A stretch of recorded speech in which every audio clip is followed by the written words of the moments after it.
Hello everyone, and welcome to The Safe Room, a survival horror video game podcast, game club podcast. I'm Grace, and with me is my co-host, Rose. Ho, ho, ho, it's The Safe Room. That's so true. Where the vibes are jolliest and merriest, even though it's well after Christmas at this point. Well, yeah. After 5 days after. Yeah, but Santa Claus lives on. That's true. He's dead.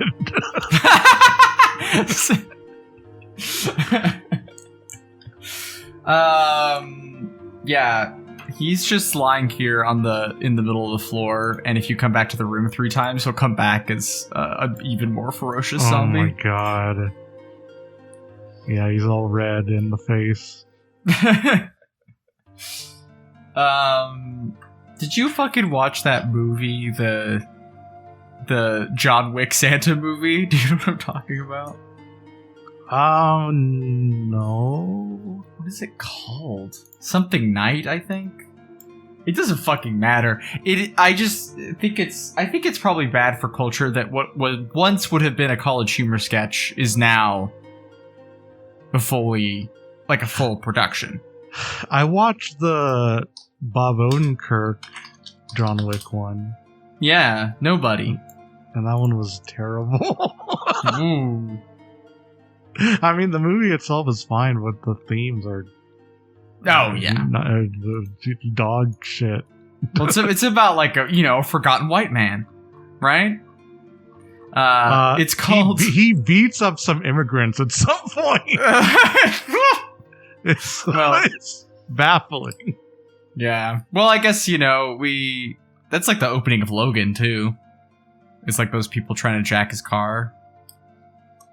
Anyway. Man, I barely remember Logan. Am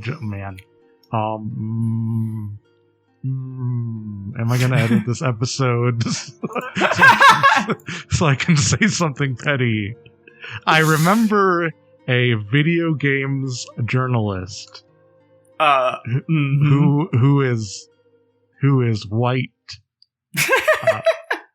talking about how deep it was that people were trying to escape the U.S. instead of immigrants. Oh yeah.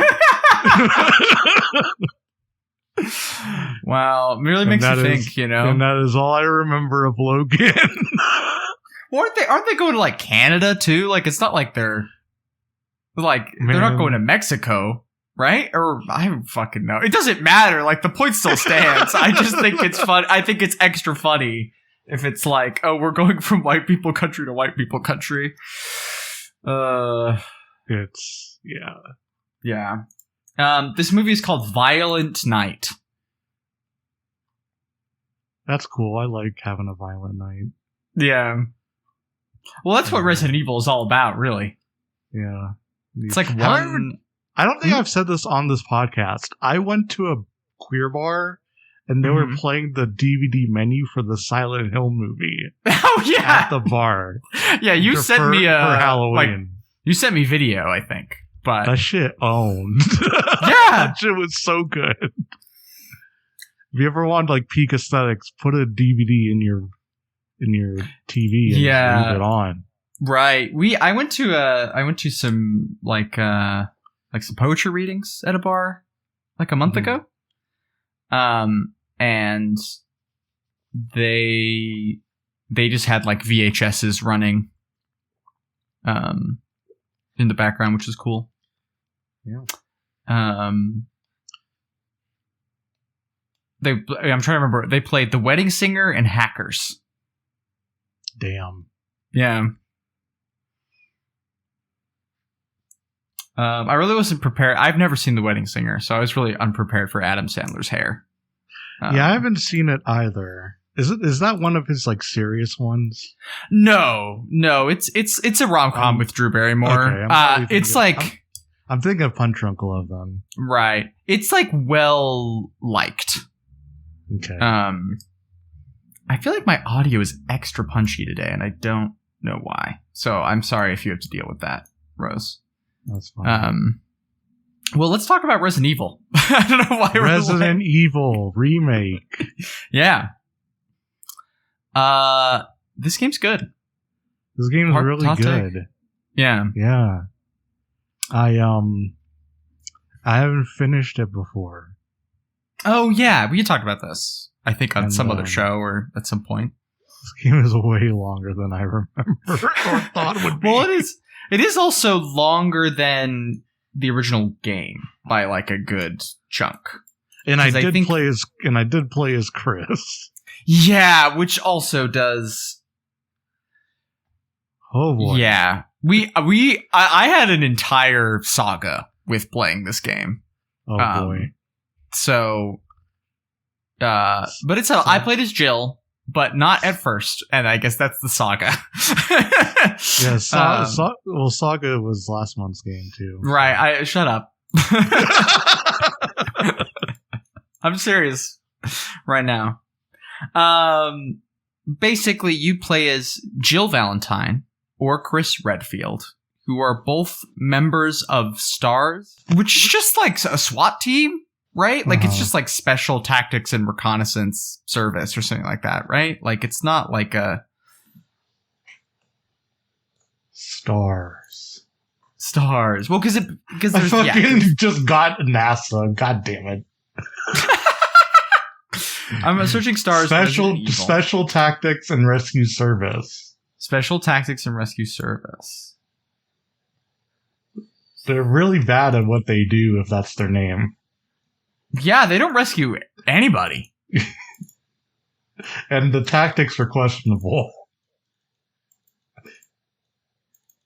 Man. Also, okay, I love the United Nations Bioterrorism Security Assessment Alliance owns. That's amazing. Oh my God. So yeah, basically, I don't even remember what the like initial. You're going to investigate this. Well, you're not going to the mansion at first, right? Are you just like finding out what happened to Alpha Team, or are you Alpha Team? And it's Beta Team that you're looking for? God, clearly, this fucking matters a lot. There's a sick cutscene, and then you're in a mansion. Yes, yeah. And it's even sicker on the PS1. Oh, I'm sure it is. I haven't actually watched it, though. You haven't? I don't think I have. It's full FMV. You have to fucking watch that shit. Okay. Alright, I'm booting it up right now. Okay, hold on. Okay. Resident Evil opening cutscene PS1. Oh, yeah, it is FMV. Okay, well, I can't watch this whole thing, but I'm gonna flip around a little bit. Oh, and it shows all the cast members. Yeah, it does.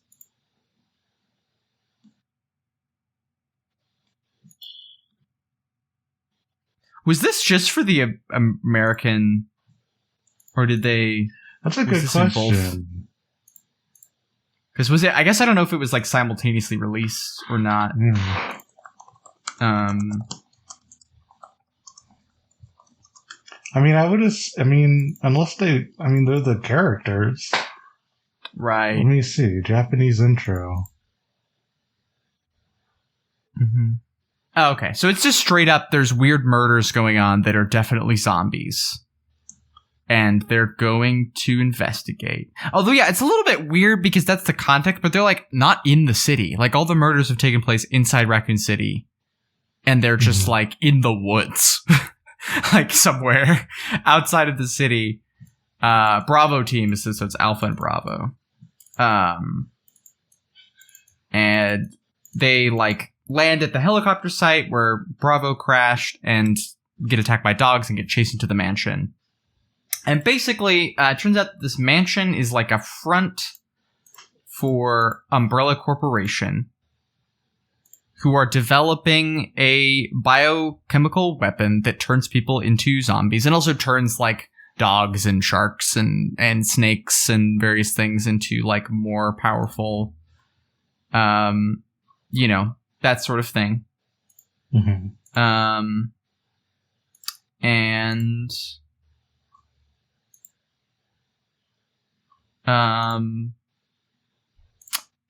you basically go deeper and deeper into the house. You find out there's some like little bit of like story about like who used to live there and what was going on with that. Although that stuff is legitimately pretty light.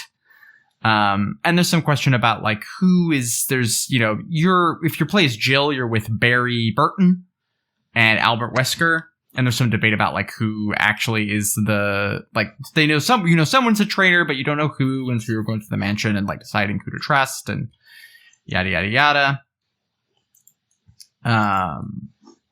And it turns out that Wesker's the bad guy. And well, he's maybe has ulterior motives. He's not just like an Umbrella double agent, but has like secret plans and, lets loose a horrible bioweapon and that you have to like run away from as the mansion blows up and defeat it and roll credits basically. And there's like multiple endings about like, if you trust Barry, I mean, in my side of it, in Jill's side, if you trust Barry, then he survives. And if you don't, then he dies. And if there's like certain requirements you have to fulfill to rescue Chris. And I'm sure there's the same thing that rescue Jill on the other side. And stuff like that. And that's basically the way the game goes in terms of plot. Yep. That's so true. Mm-hmm. Are there any differences with Chris's that you want to talk about? Chris has, what's her name? Oh boy. Rebecca Chambers and the other guy. There's another guy. Oh, Richard? Matter. Richard! Thank you. Yeah, he's in the Jill playthrough too. Richard, I saved that. Well, okay. Richard, he got bit by a big snake, and it was a pretty big snake. So I don't blame him. And then the girl was like, "Hey, go get the thing to save him." And I was like, this is a video game. I'm not being timed. And then I was being timed. Yes. And then I reloaded my save and saved him. And then he just like chilled in bed for the whole game. And then I was in the basement. And then Richard shows up and dies.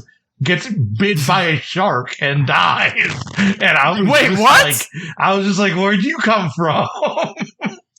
Wow. Well, because in the Jill playthrough, if you rescue him, he helps you in the boss fight with the giant snake. Okay. And then you get his cool shotgun. I got it. And he does still die, but it is like, Yeah, I think someone else gave me the shotgun. I think maybe Barry gives it to you or something like that. I don't know. Yeah, I don't remember. But I got the cool shotgun. Didn't have to talk to Richard to get it. Mm-hmm. I guess Richard gives you the radio. Oh. But I think you get it otherwise anyway. So, yeah. Yeah. So yeah, and then in terms of like game, I mean, I feel like there's not. I mean, maybe we're going to talk a little bit about. I'm forgetting her name, but the monster girl who has like her parents sewed into her and stuff. Oh yeah.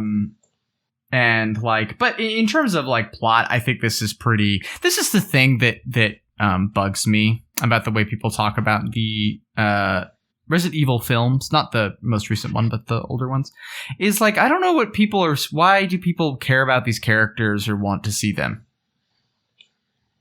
And I guess like once you hit like Leon, I understand why people like Leon, having played very little Resident Evil 4, like I get that. But I don't understand why people care about like Chris Redfield. Why do people give a shit? Why do people need to see him in the movie? Why does it matter? Like, literally all these people are interchangeable. It could be anybody. Right. Go through the mansion. It might as well be Alice, who's like an actual character. Who has like a backstory and a personality and like conflicts within herself and exterior to her. I don't understand. Yeah. You might as well just take the campy villain guy. Like, that makes sense to me. These are all good choices, I think. Anyway. Yeah. Yeah, I really didn't feel anything for these characters. No, yeah. Like, well, I think it's funny that they. Oh, go ahead. Sorry. Well, I should note the tone of this game is different from the first, like the original game, where that one is way more campy, and it's all PS1-y. They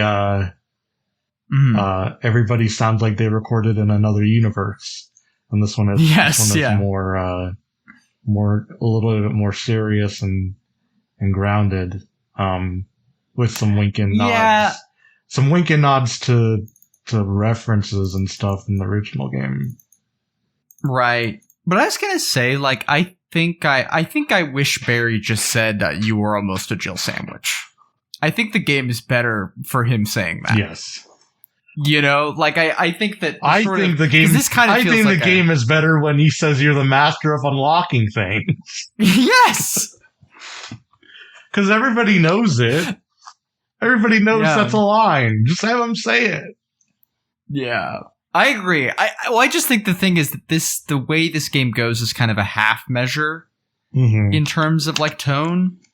And it's like deeply, it's still really silly. It's still, and that's, you know, to be clear, I think that stuff is really charming, right? Like it's not like this game doesn't have a personality in those terms, but I do think that like it would have been better for them to like lean in a little bit. I'm curious about like how, because I do really want to play 2 and 3 and 4, and not necessarily for the show, although I'd be willing to do that, but just like on my own. And I'm curious about how the tone evolves from that. But I just feel like Resident Evil is a franchise that feels most at home when it is campy, and I don't think you need to like, and this game isn't really like Silent Hill-ifying it at all, but it's just like, I just don't know. It feels like, oh, we're taking a step towards being more serious, but like all the voice acting still has this really weird like flat affect, right? Like it's not like, oh, now we're in like high levels of production or serious levels of production. It's still like kind of silly. At least in those terms, right? Like, to be clear, the game is gorgeous. It's beautiful. So, yeah. I played this on Xbox. Me too. Yeah, me too. It apparently runs at a low. The shadows are worse, and the backgrounds are at a slightly lower resolution than on the other versions, because it's the Xbox One. And that kind of sucked, but it's Resident Evil. It looks great. Yeah, it looks really good. Do you have... I'm going a little bit off track here, but I think this is a worthwhile question. Do you have a favorite frame? Ooh. In Resident Evil? Damn. I think I've got one. And there were a couple others I really like, but... mine is so there's the room where you first meet the zombie, and then you go through that room, and there's like it's like a hallway, and down the hallway there's a bird cage, and there's like the staircase leading up, and it's like a slight canted angle, and the way the shadow of the staircase, it makes it look like there's a person on the stairs. That one's really good. Yeah, that is banger. Which, by the way, what the fuck are they feeding those goddamn birds? They're big. They're big and they go, ah! I'm just like, you're not a bird. Well, maybe, are they all T-virused? Is that the implication? They probably are, because some of them later on attack you, so... Yeah. I do assume that they're all just T-virus, but they do sound so obnoxious. Yeah. Well, I like that. I like the phases that room goes through. It's weird because it's not actually a room you have to go through that much. And it's also one of the least dangerous areas in the game, I think. Like that hallway is like, I don't think there's like ever zombies in it. But there's like the body on the floor when you first go through it, and then you come back again, and there's all the crows on the walls and stuff, or ravens.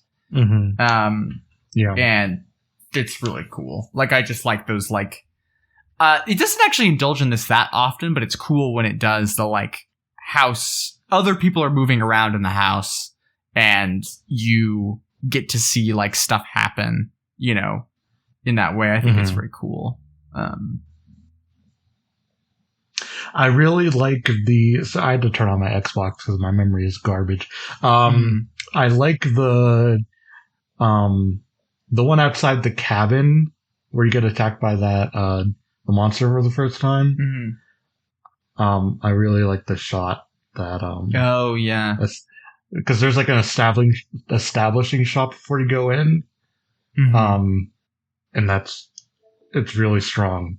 Yeah, I like to have an establishing shot in a game. Yes, it's really cool.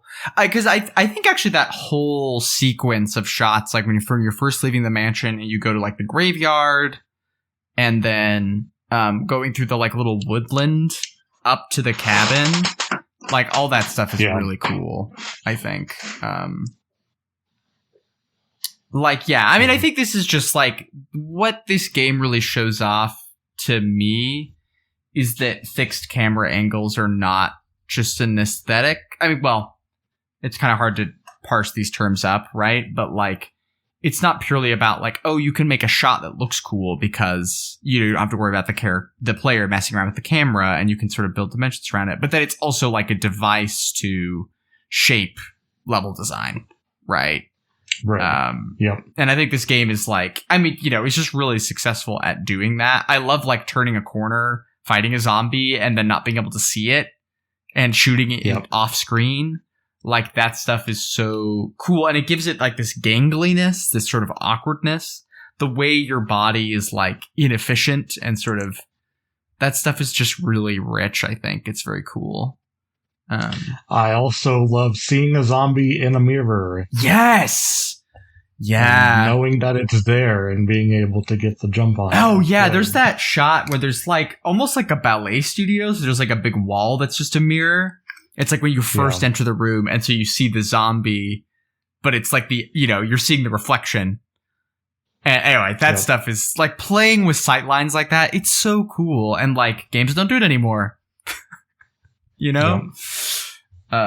Also, tank controls are good. Yeah. You just use the D-pad and you move relative to where the character is, and it just makes sense. Yeah. Yeah. I haven't been this person, and now I'm this person. Yeah. I definitely with you. The one thing is that I feel like I wish maybe you would just hit a button to turn around, because I felt like hitting X and then back was like inconsistent for me. I was totally fine for me. Yeah, I don't know if maybe I just like need to hit it at the same time, or there was some like thing to it. Yeah. No, you hit it at the exact same time. Okay, I think that's probably my issue, because it's just like, I'm like, oh, I go X then this, so that's my bad. Yeah. If anything, like I find it more consistent in something like Alan Wake 2, where you have to hit down on the analog stick twice. Right. And it's like, that's not always reliable. Yeah, for sure. That makes sense. I prefer just the button combo. It's way easier. Yeah, I'm with you. But yeah, I was just doing it wrong. So that's my fault.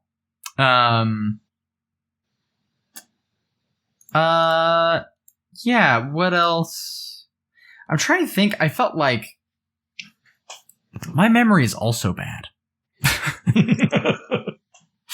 Because I'm trying to remember like the experience, because I basically so I don't know if this is the right time to go into it, but basically the archive of this game was I started playing as Chris on hard, partially because I played as Jill before. This is the first time I played the game, and I thought I had played as Jill on normal, and I had played as Jill on easy. And like this game, especially as Chris, where like there's a lot more, like melee becomes more relevant. Like your knife is actually, is way better than Jill's knife, has more range and deals more damage. And so, so like relies on that stuff more, and also like you just get less ink ribbons and less health items. I don't know if zombie health actually is increased that much. Your health might be decreased, but I don't think it's...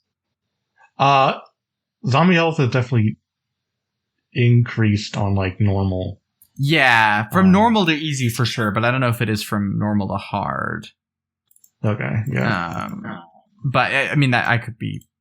I have not crunched the numbers, you know. It seemed similar-ish to me from moving to normal.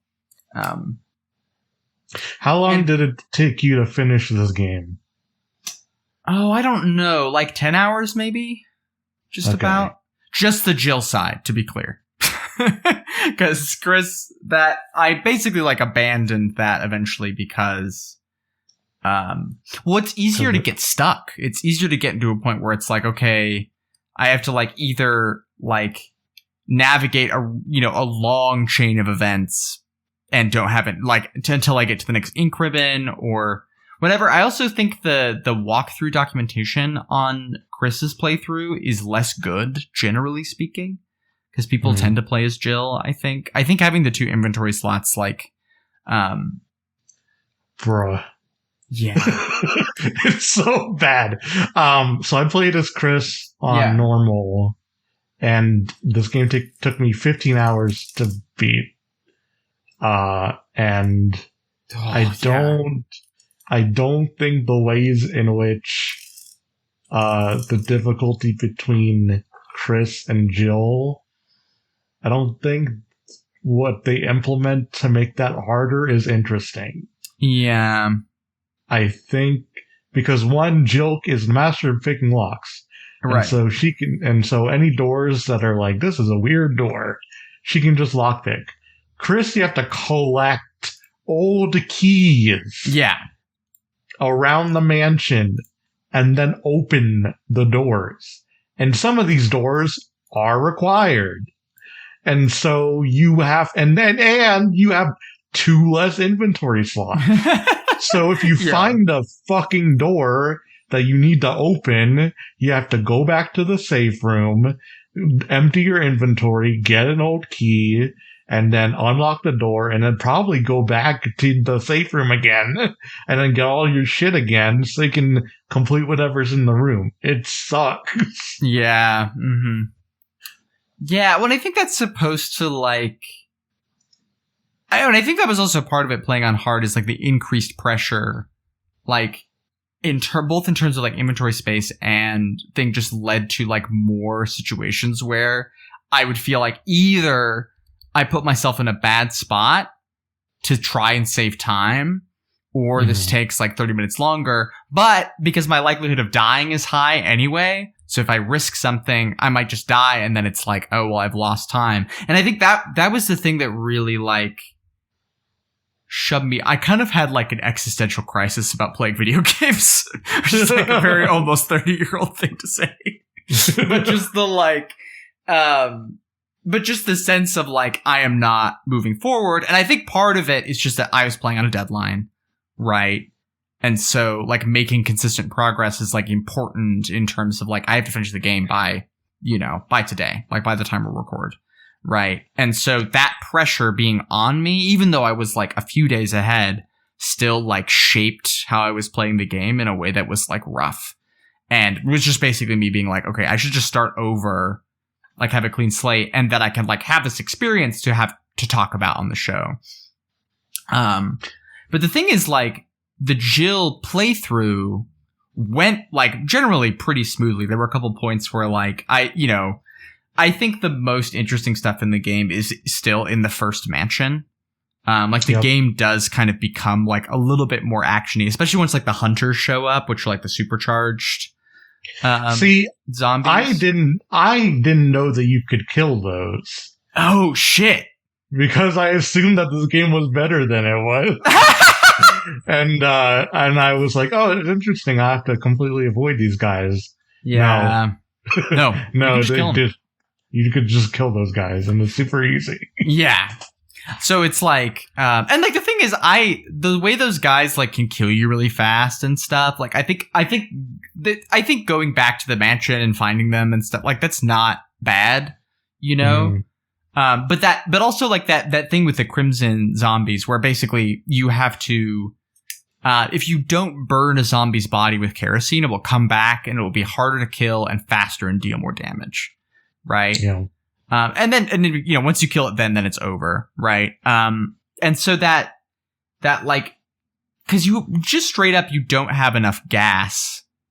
You don't have enough kerosene to like burn every zombie's body. And so that decision-making process of like, okay, like I know I'm going to go through this hallway multiple times, or there's still a door I haven't opened here, or whatever, right?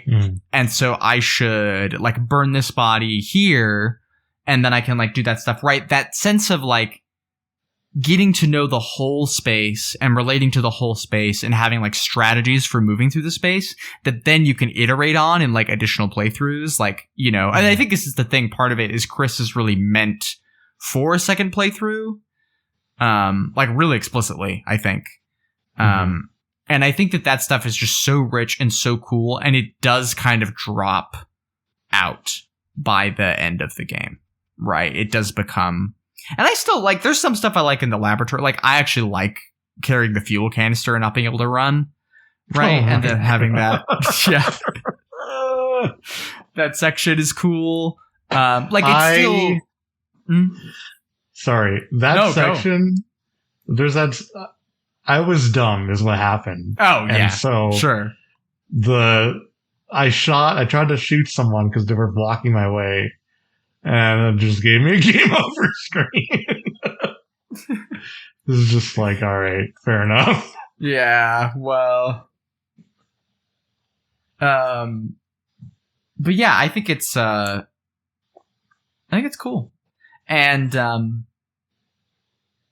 And so I think some of that stuff like just requires space and requires like a willingness to lose and to try something and have it not work, and like to, because I mean, it's a little bit Soulsy in this way, which is dumb to say, but like, it's just, you learn the space and you iterate on it. And so then there are times when it's like, okay, like I just have to die trying to do this run 3 times.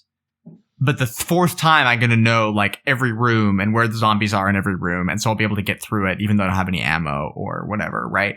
And I think like like what was cool about playing on hard is it put that pressure on. So like I was constantly having to make decisions like that, and moving through the mansion was genuinely really nerve wracking and intense. And like that stuff was like really cool. And, playing as Jill, like I ended up like enjoying the game more just because I was more relaxed with it and felt like I was more on its rhythm, and it wasn't, I didn't get tilted, right? Which was happening all the time with Chris, right? Where it's like, oh, I just have to like get to this thing, and I have to like, if I just play one more hour, then maybe I can actually make progress or whatever, right? And I think those are just feelings that like, at least right now in my life, I kind of don't want to feel. Like I feel it's unpleasant to me. And so even like, I think playing out hard was kind of illustrative to me of like just a game like this. I don't know, maybe it's strengths, or I don't want to say weaknesses, but just the ways in which like it has to fit into your life a certain way. Like I just straight up, I cannot imagine playing this on like a survival mode where the each box in every safe room is individual and they're not shared between them. Like unbelievable to me. Like there's no way I would ever do that. Like that's just like, I'm just throwing my time into this like dark machine that will not give it back to me. Right. But at the same time, that it's generative, right? It creates stories. And I think that element of it is super cool. And I did like miss it when I moved to like the easier version of the game. Right.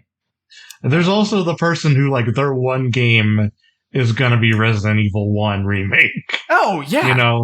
In the same way that my one game is Kingdom Hearts 2 Final Mix. Right. It's like, of course I'm going to play this game over and over again and do every like esoteric challenge. Why wouldn't I? Right. Well, I think the thing is that it's such a delightful puzzle that being like, I'm only going to use melee, or what if I never saved, or, all this kind of stuff. Like, it's just exciting, and it's immediately Like the appeal of it is really immediately apparent, right? Whereas like I don't really understand like why people play Dark Souls on dance pad mats, you know? Like what's fun about that? Like I don't get that, you know? Traffic, money. Yes, I mean yes, yeah, that's the reason, right? But I understand why someone is like, I'm gonna do a knife only run of Resident Evil, right? Like, yeah, like I get that, even though I would never want to do it, right? I think that like the game is so good about showing you its possibility space and giving you space to explore that, and also rewarding you for having prior knowledge, right? This is such a huge thing that it's like if you have the mansion memorized and you know where all the shit is, then the game is just going to like reward you for having that knowledge, right? In a huge way. And so it becomes really iterative, and then you can have these different challenges. Like it's very, because the design is so elegant, it really can like push into higher difficulties in like in a way that I think that is really cool, right? But I just can't do it. I don't want to do it, you know? Yeah. Sorry, I kind of went off there, but is that, I feel like that's maybe kind of explores like why this game is so beguiling and why it's still well loved. And I think even why they've never remade it after this, you know? Like it would be weird, I think, to do another version of it. And maybe that's true of RE. It's certainly true of RE4, and it's probably true of RE2 and 3 as well, right? But this just feels like such a definitive, like the Crimson Zombies thing feels like such a like innovation, or like such a thing that feels so key to the design that's just not in the original version. Like I think it's in the director's cut, right, which is also a PS1 release. But you know, but this feels like, I guess to say like, it feels like a meaningful, I don't want to say like, oh, it's just better, but it is a meaningfully different thing than the original, and it's cool, you know? Yeah.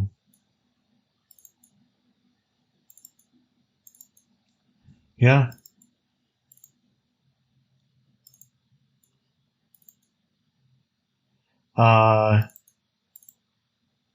Sorry, the pyramid zombies or whatever are not in Director's Cut. They're in the GameCube remake. Yeah, it's the GameCube. I just saw that. Yeah, it has the thing where you can get critical hits on zombies. That was one of the things it added. Which, it's so sick when you do that. Yes, it is good.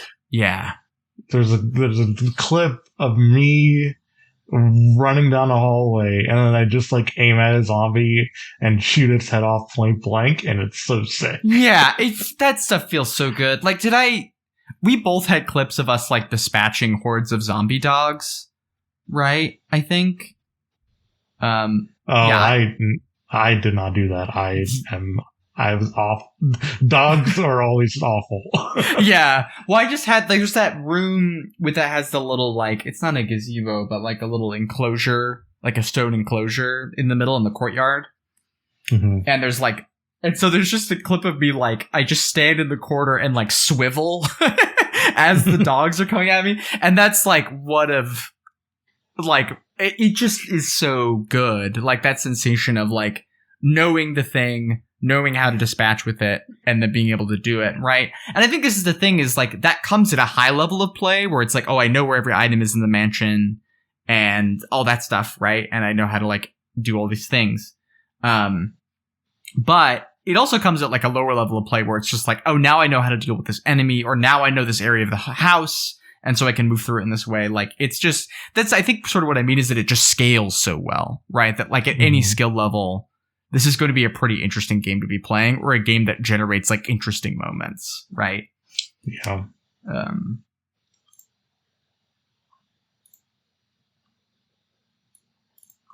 Oh, wow. The DS version, which is a Japanese exclusive, has multiplayer modes. Oh. Damn. That's really interesting.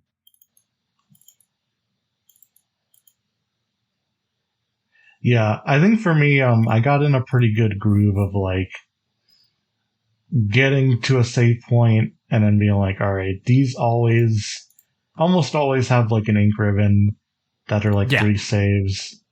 So like I would just like pick up the ink ribbon, like save and then do like half a dungeon, then save again, and then. So I got pretty in that loop. But yes, yeah. I think that's also the thing is the harder difficulty just has less ink ribbons, which also like puts you under pressure, right? Yeah, for sure. But and in some ways, like I think the ink ribbons are like the thing that I feel the most torn on, because I think at lower difficulties, it's like I think by the end I had like 5 ink ribbons left over, right? Like I could have saved a lot more than I did. And so at a certain point, it's like feels like perfunctory, and the only point where it really matters or adds something is when like it's like fuck, I have to go somewhere. And I don't have an ink ribbon. Yeah. And you know what I mean? Like, it feels like only these high pressure situations is like where it generates something, which also feels like, I just can't. And I think this is just like, I'm an adult. It's hard for me to fit this into my life, right? Yeah. Even doing it as like sort of tertiarily part of my job, right? Yeah. Yeah, that is true. Yeah. I think the most I was frustrated was like, I'm ready to go to bed. Can I please just give me a save room? Yeah. Please. Mm-hmm. And I guess you can, on Xbox, you can quick resume, right? Or if you're emulating it, you can I don't trust that shit. I know, it's kind of scary. Quick resume, like, it's good as a feature, but if you don't have a back, because it doesn't sound as bad as the PS5 one, where that is just like, it sounds wholly unreliable. This is just like sometimes it crashes. Right. Yeah. So I don't want to rely on that too much. For sure.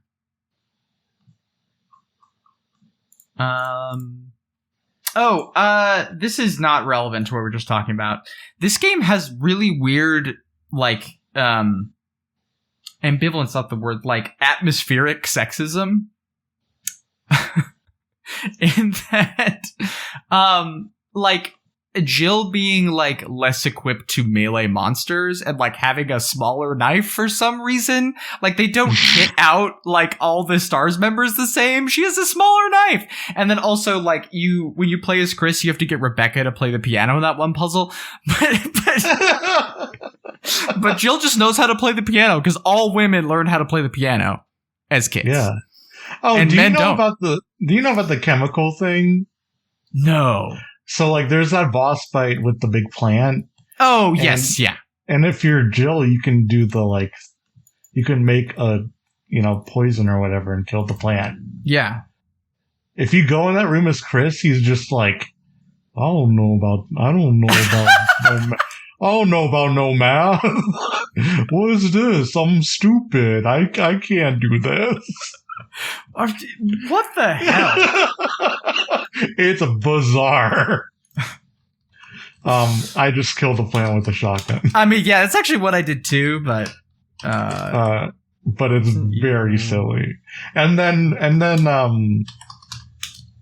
Rebecca shows up and is like, "Oh, here's a room with a bunch of potion shit. I'm gonna use this now. Do you want to be healed?" Oh yeah. Mm-hmm. Well, yeah, that like kind of like there's like this healer woman that you get when you're the male character, right? Yeah. And also, yeah, Jill has there's not a way to describe this that isn't a little bit in poor taste, so I'm sorry. Jill has like very subtle boob physics. Yes. Which is like infuriating. Like I'm sorry. Like she's wearing a sports bra. She's a fucking cop. She's like a SWAT officer. What the hell, guys? Yeah. I will also say there are multiple costumes. Anybody who picked Chris Resident Evil 5 costume does not deserve rights. Yeah. You just don't. Mm-hmm.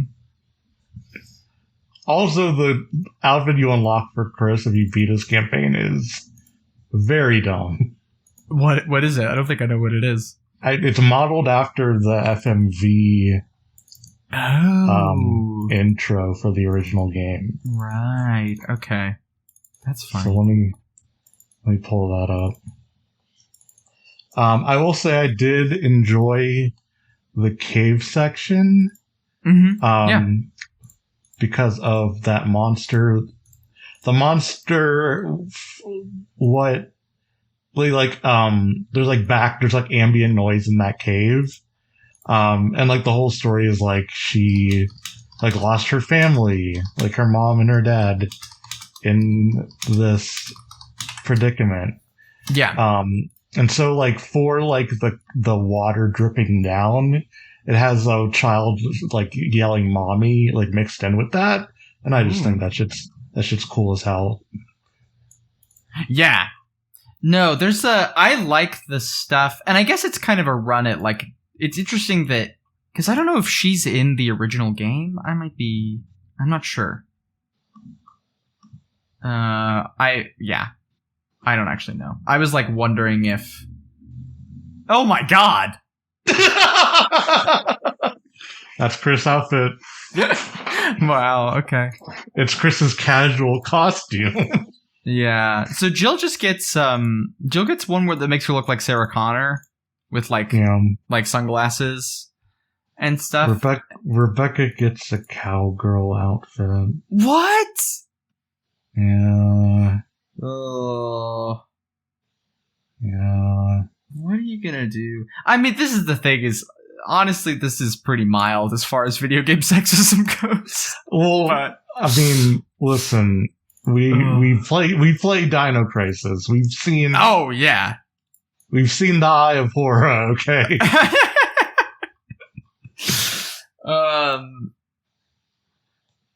Yeah. Oh, there's also kind of, there's just stuff with like Barry where Barry's like saving Jill all the time. I don't know. That also sucks. Yeah. It's just like, it's kind of just ambient. Like it's just kind of in there, you know? And,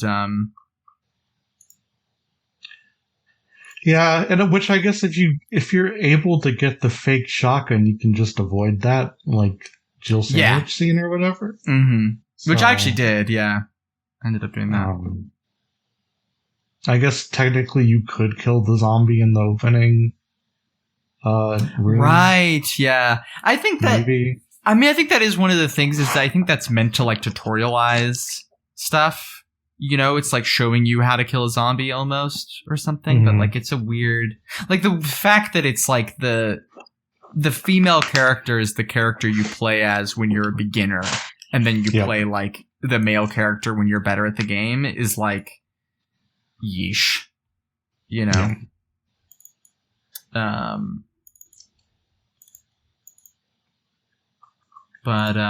Oh, do you know what's terrible? The fucking spiders. These are the scariest spiders in video games. I don't agree with that, but they do suck. Yeah. What's your pick? The Skyrim ones. Oh, yeah, that's right. We've talked about this before. Yeah. Yeah, I don't think the Skyrim ones bug me that bad. Because part of it is, for me, it's not just the appearance. I think it's like the role, you know? But also, God, that shot when you like first enter like the pool room that has the spider in it, and it's just like on the ceiling and climbing down to you. Don't like that. No, it's not great. The bees were worse for me. The bees are rough. Hate getting attacked by bees. Yeah. So bee stuff is also in Resident Evil 7, which is interesting. Oh, yeah. That is interesting. I'm curious about... I'm just excited to play these, I guess. Because... I think this game is just really good, and I think, like, that... Oh, I wanted to talk about a little bit about Signalis. Just in that, I think... this game clarified for me both what makes that game really cool and that it loses things by not having fixed camera angles, right? Like the way that Signalis like maximalizes efficiency, so you can be like a knife, like just moving through the spaces and like having this thing. Whereas Resident Evil, like everything is just a little bit awkward, and I think you still can like optimize it. To be clear, we've talked a little bit about that. But I think that emphasis on like not being able to see everything, having to move certain ways, or like, you know, like not looking from the top down, and so you just have like a clear sideline onto where the zombie will move next and things like that, right? You having to like risk things regularly, especially at like a lower level of play. I think that that's just really cool. And I think that like the way that Signalis cut that stuff out, it also feels really thematic, right? Like to both. I think it's just a cool like contrast.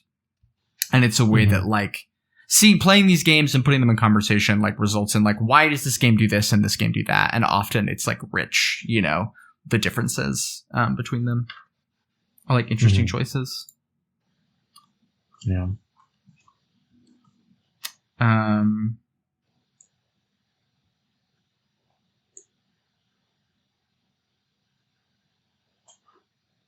Final boss was super easy. Yeah. I think it's funny that you just shoot the rocket launcher at him twice. Yep. And the first he just swats away and the second he explodes. That's gaming. Did you get the best ending also? Yeah, I got one where everybody escaped, so I assume that's the best one. Yeah, I think so. I don't think there's any other variants. It's just whether. Okay. No, I definitely rocket launched that guy. Yeah. And everybody escaped, so we're good. and Chris Redfield is definitely dead. Yeah. Definitely not gonna come back ever. He is dead. He is dead. Wesker's dead. Yeah. Yeah. I mean, yeah, I'm glad we played this. I'm glad I played it again and feel like I got more of like the experience of playing it in like, because I think not that like playing on easy is not really playing it, but I think it does like the pressure valve is just so off, right, that it creates kind of a different environment. So it was nice to come back and experience it in like a multifaceted way. Like this is just a classic for a reason, and I think I just like everything, like all of the basic like decisions in terms of how the game works and how you're interfacing with it. I think is really cool and smart. It's even cool to have like two different guys that you play as, you know? Yeah, no, it was just super fun, and just being able to see it's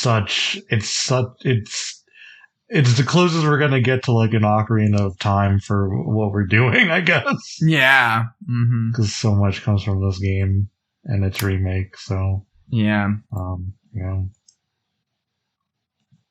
good game. The vibes are unparalleled. Yeah, they really are. Like this is the thing, is it's so. I think also that's one of the other things is that the mansion is also the most visually interesting part of the game. And there's some exterior stuff that's good, but like the laboratory, snooze. You know? No, the laboratory's so fucking boring. Yeah. Or the second house. Hate the second house. Yeah. Except for the shark part, that was cool. I think it's cool that you can like electrocute the shark. You just like push in that thing and then turn on the power. That's sick. I did that shit. Me too. Kill that fucking shark. Yeah. It's shark. Those little things where it's like, oh, you can use a lot of ammo, or you can do something that's gonna, solve a little puzzle. Good stuff. Yeah. So yeah, should we do questions? Yeah, we have one question, but it's many. Many. It's a bunch of year-end stuff. Oh, okay. From Emerus. Okay. And to make this a little bit easier, I will share my screen. Okay. Oh, yikes. Excuse me, dear listener. Okay. As you can see, I already have Dino Crisis 3 at F. Okay, obviously. That doesn't need... And that will be the same for everything. Okay. And you looking at our list of games and going, shit, immediately. Yeah. Okay, I'm going to say... Should we just go from the way it's ordered here? We should also explain for the viewer. This is a tier list of everything we played this year. We have a few categories first, though. Oh, okay. And then we'll get to this. But all right.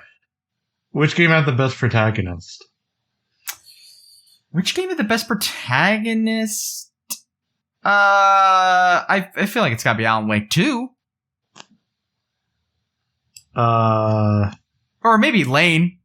I was gonna say Lane. I mean, there's just so much writing in Lane, and it's all yeah. Well, I'll pick Alan Wake 2. I think that shows off. That's interesting difference in our taste. I like that. Which protagonist though? I don't know. I could go either. I think I'll say Saga though. Okay. I'll go with Lane on that. Yeah. It's a little bit rude, but you're fine. It's good. Be a little rude. Scariest moment or sequence? That fight with Nightingale in Alan Wake 2. I think I'm suffering from recency bias here. It's really good. It's really good. I played that boss fight on Survivor mode, and it's so good. Oh, yeah. It's actually really good. Yeah, it's really cool.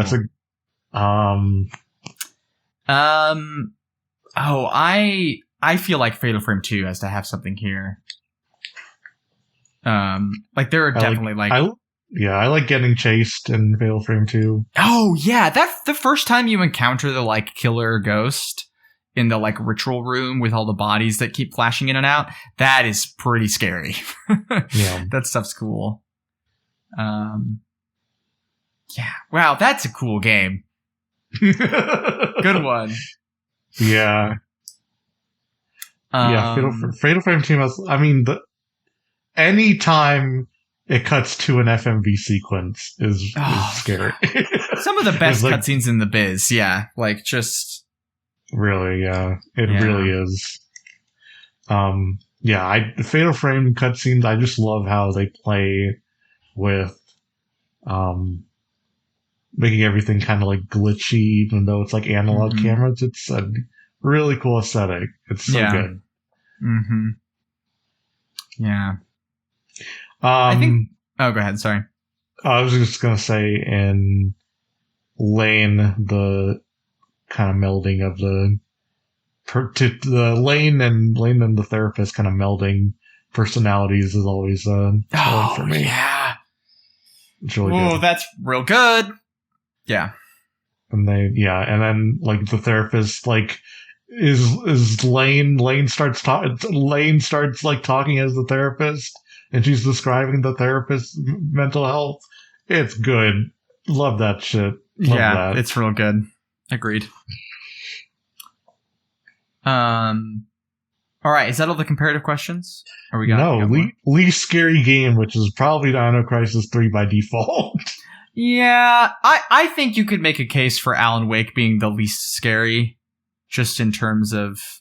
Well, you know what? Okay, I think Dino Crisis 3 is it, because I think that I don't think Alan Wake is a scary game, but I think the part where like Alan puts the clicker in the like heart hole, and that's like a haunting, kind of unnerving moment, in a way that like that Dino Crisis 3 doesn't have anything like that. You know, so I think you're right. I think that's the winner. And then the second runner-up is probably Dino Crisis 2. So, yeah. What is the creepiest soundtrack? Ooh, I feel like Fatal Frame 2, probably, right? Maybe Signalis. But I just think even just the little bell in Fatal Frame 2. That's true. Yeah. That's true. That's my pick, I think. Yeah. Yeah, I'm trying to think. Because none of the, like... I guess this is my thing with horror stuff in general, is that none of the, like, ambient stuff sticks out to me that much in any of these games. Yeah. But they have like moments and right. I mean, I think the sound design in Signalis is a real strength of it. That is like a huge. Yeah, it really is. Yeah. It is wild. Also, like because I listened back to the podcasts that we did about it just to like It's wild how much of that game I just forgot. I really want to play it again. Yeah, I'm like, same. yeah. Also, for the record, just to put this on the record, I was very kind to Signalis' politics in that episode. And I just want to say, I think the Red stuff is bad. I've grown. I do think the thing I say on that episode that I think is true is that it's not really what the game is about, and I stand by that. Like it is kind of tertiary. It is set dressing, but I do not think it's good. I just want to clear the record there. Yeah.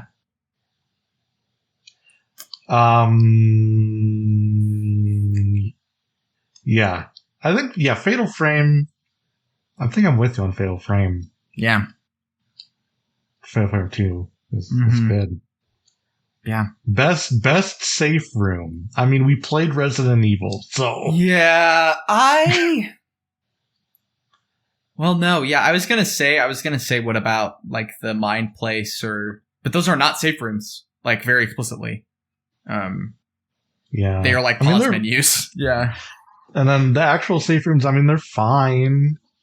Yeah, they're okay. Yeah. I like looking at the map and hearing Yotanyu. That is good. Yeah, but they're not in every safe room, though. Yeah, I think the music in the Resident Evil safe room that really gives it, like, it's such a particular, like, it's almost wistful, but kind of scary, like, it just has a really nice texture to it that I feel like other safe rooms in games we played have not quite managed. Yeah, I feel like the Evil Within cheats because yeah, it's just using code to win. Yeah. So, but it is good. It is good. And, yeah. But it's gotta be Resident Evil. Yeah. All right.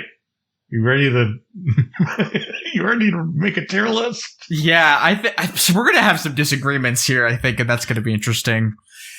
All right, should we just start?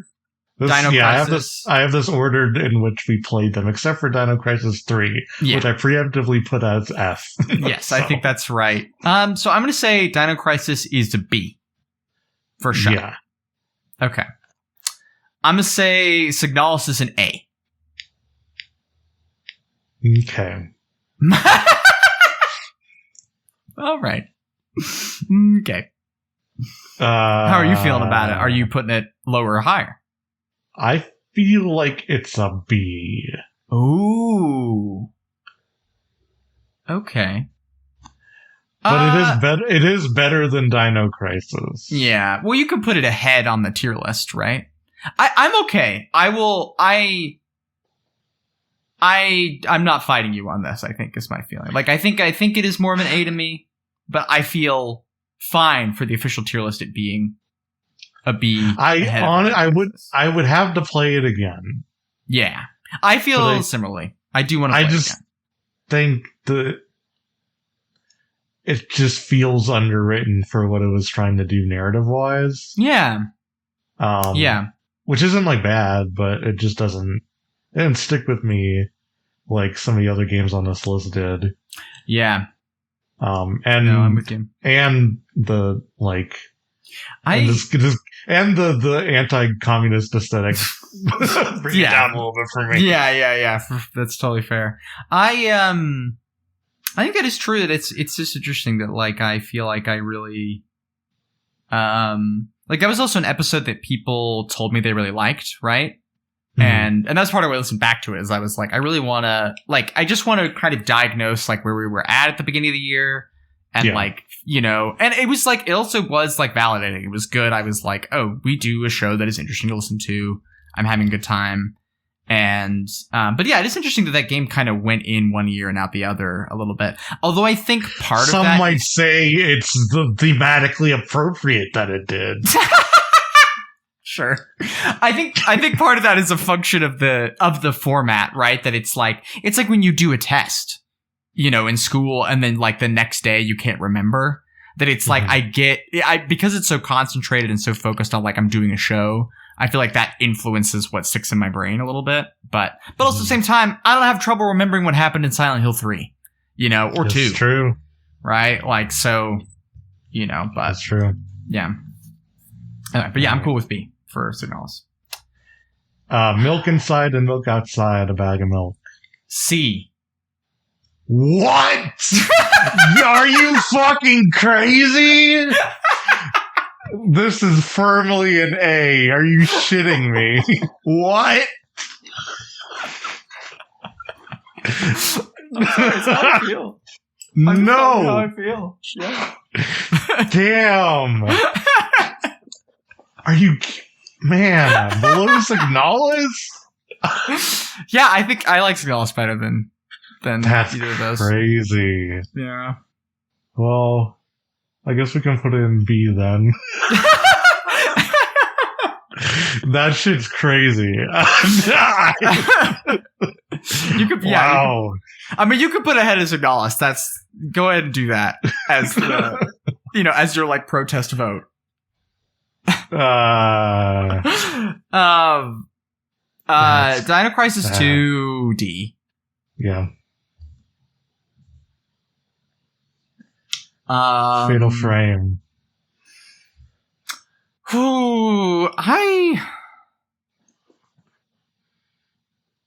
Man, I don't know. I was going to say A when we were first looking this over, but now I'm kind of wavering on that. I was gonna say C. Ooh. Man, the thing is, I feel like we can't just keep putting stuff in B because we, like, have different swings on it. Okay, here's oh, let me see. I'm trying to figure out, like, if we can negotiate here in terms of, like, oh, you could put milk in A if I can do this. The thing is, let's come back to Fatal Frame. Okay. All right. I think Fatal Frame 2 is an S for me. I'll take an A. I'll go with you on S. Okay. Cool. It's an A for me, but S is... Yeah. I don't have any arguments. Yeah. Alan Wake 2 is a D. I would say Alan Wake's a C. That's my feeling. Okay. Yeah. Evil Within is an A. Yeah. Yeah. It's crazy how much I like that game despite the last third of it. It's proof that like it is so good. The last third is so fucking bad, but the first 2/3 are so fucking good. It's really wild. Lane is S tier for me. Yeah, I think I'll let's put it there, yeah. I think it's A for me. Yeah. Personally, but I feel good about that. It's certainly a game that's worthy. You know. Alan Wake 2 is an S for me. Yeah. Yeah. Okay, great. Resident Evil 1 is an S for me. Yeah, sure. Uh-huh.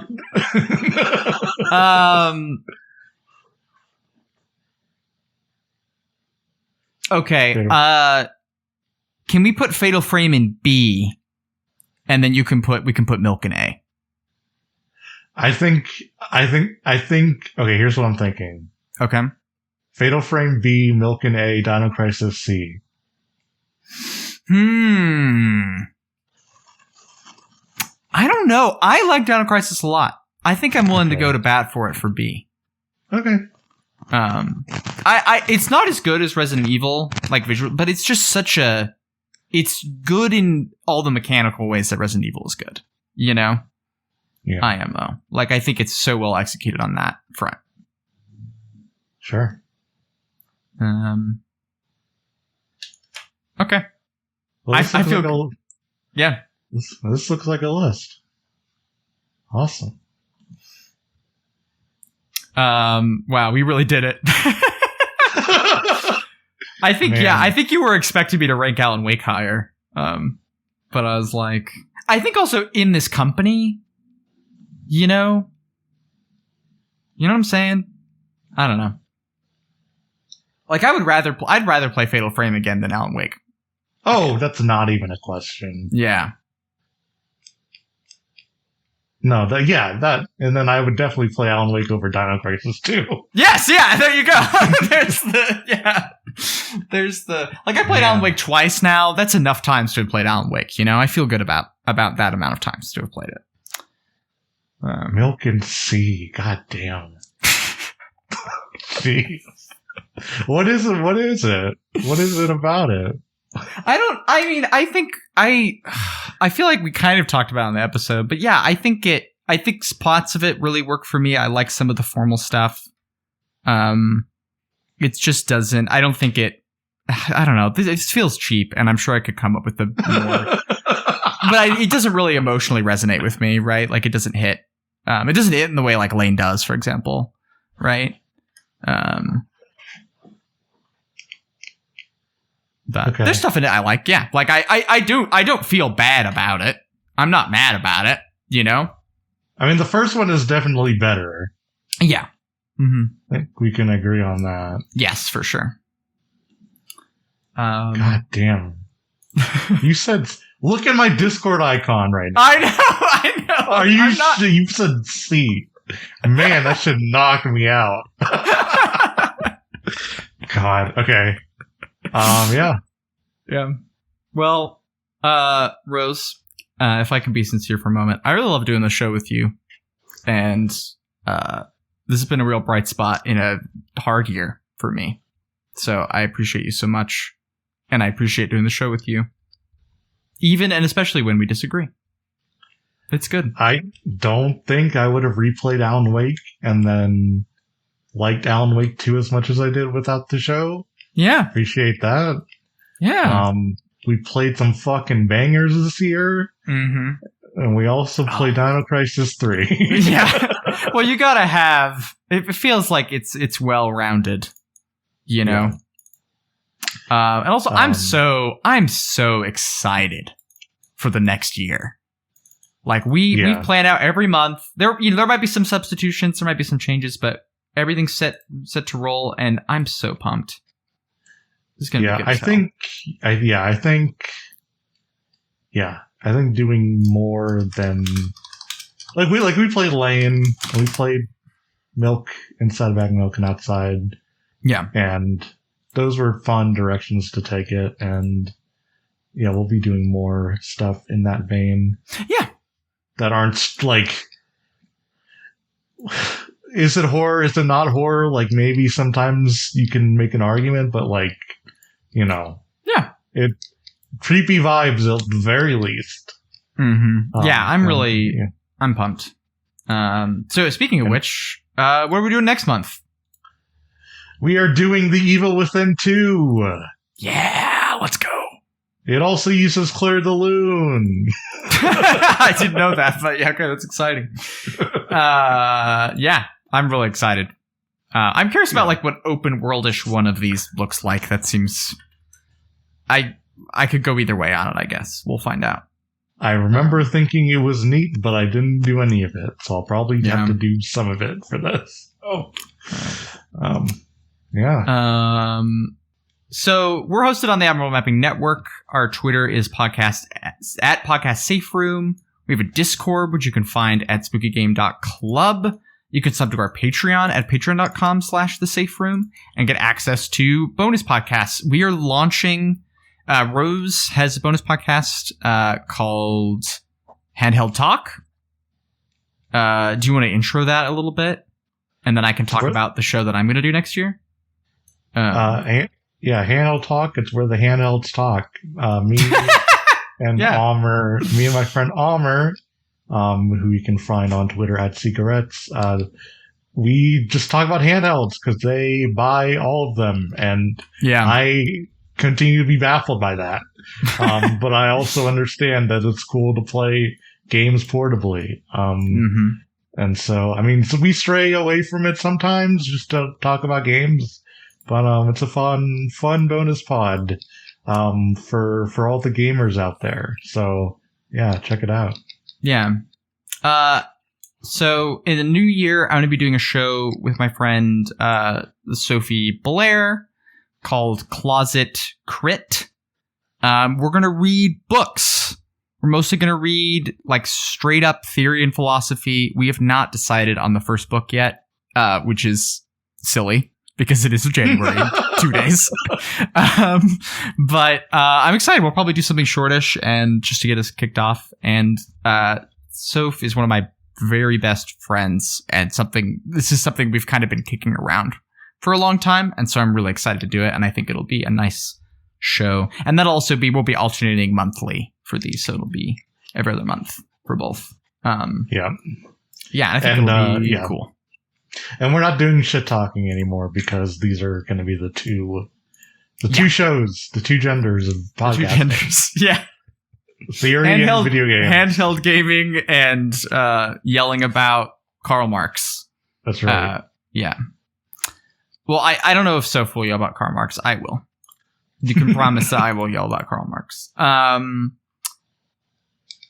Yeah. Very excited for that. Yeah, I'm excited too. It should be good. Any other plugs? I'm spacing out. Oh, or do you want to plug anything? No, that's pretty much it. Yeah, that's pretty much it. I have nothing else to plug. Yeah. It's been a fun year doing this, and excited to do more of it. Yeah, me too. I'm on Twitter at Grace_Machine. I'm at other places at like Grace-Machine or Grace_Machine. So if you search Grace Machine, you'll probably find me. And that's it. I'm not on Threads though. Just to be clear, I'm never fucking going on Threads. You know, the thing that's so funny is they show me like the little previews. They're like, hey, yes, here's a little post from Threads. Yes. And it's like the worst post you've ever seen. And it's the worst thing you can imagine. It's like, oh, come to Threads. It's somebody saying that trans women aren't women. It's like, oh, thanks. Yeah, I'll sign right up for that, guys.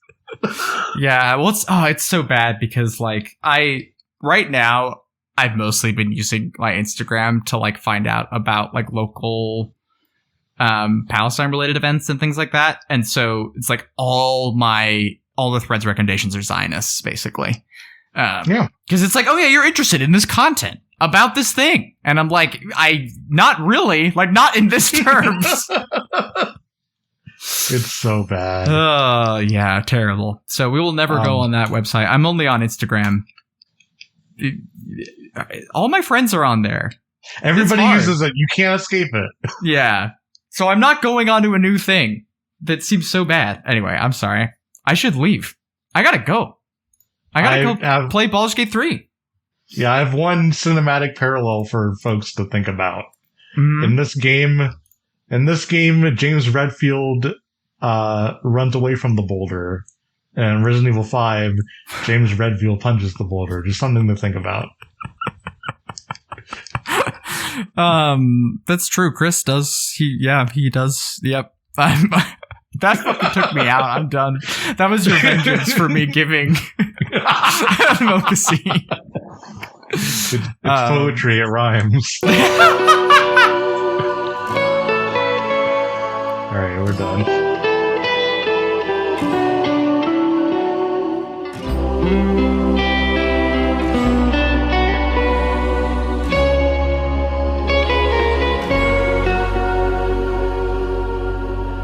Kuin painajainen hän luoksesi saapuu, hänet verhot tuon varjojen kaapuun.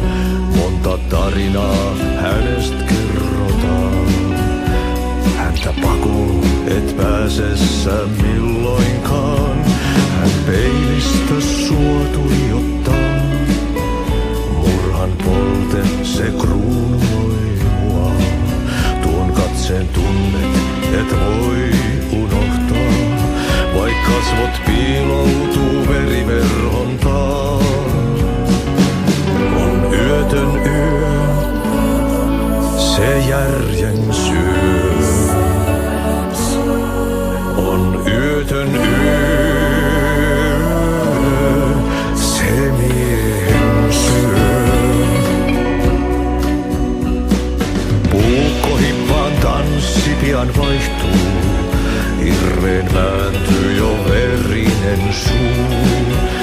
Viinapullosta korkki hukataan. Tupen rapinan vain kuulee korvissaan. On yötön yö, se valon syö. On yötön yö,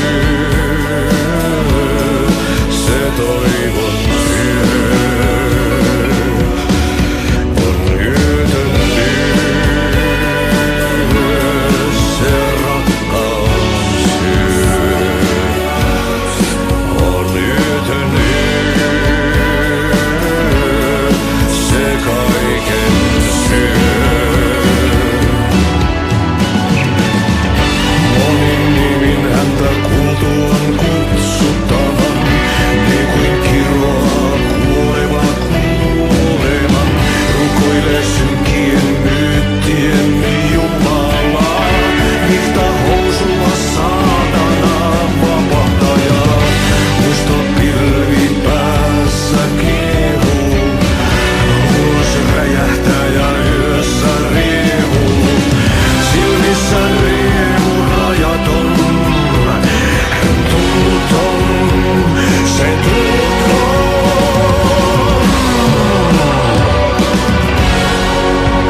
kaivon pohjalle ruumiskasan.